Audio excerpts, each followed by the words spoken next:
आज आरशासमोर थांबल्या थांबल्या तोंडाकडे सोडून हेअरस्टाईल कर नजर गेली, जरा जास्तच वाढले होते. तर नमस्कार मित्रांनो, तुम्हा सर्वांचं स्वागत आहे आपल्या व्हिडिओमध्ये. वेळ होता म्हणून सलूनला निघालो. अंकल ये कौन है? ये शबनम का आशिक है. एकतर दुकानचं आज काही काम नव्हतं म्हणून वेळ भरपूर होता. कटिंग म्हटलं की आधी जीवावर येते, पण जावं तर लागणारच. इथं आल्यावर नंबर लागायसारखा होता. बहुतेक पाठीमागचं कस्टमर झाल्यावर माझाच नंबर आहे. अब दिख रहा है ना मैं जैसा मैं दिखना चाहिए. म्हणजे आता कटिंगला 15-20 दिवस भिंगोरी झाली. रोजच्या प्रमाणे किचनचा ताबा पण आज माझ्याकडेच होता. रोज खिचडी खाऊन खूप कंटाळा आलता, पण आज काहीतरी स्पेशल बनवायचं ते आम्ही ठरवलं. ते पण शेंगदाणे टाकून खिचडी. मागच्या व्हिडिओमध्ये एक जण कमेंट मारलं होतं, शेंगदाणे तेवढे टाकायचे राहिले होते म्हटले, म्हणून मनावर घेतलो.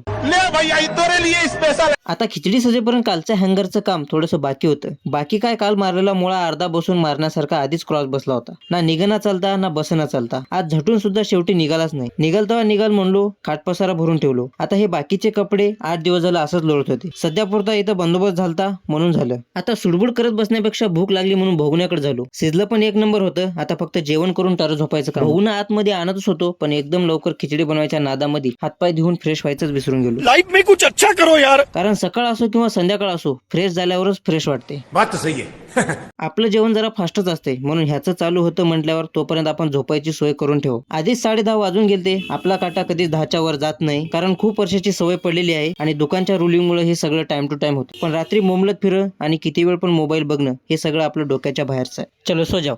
क्या फोन देख रहा? चल सो जा, चल.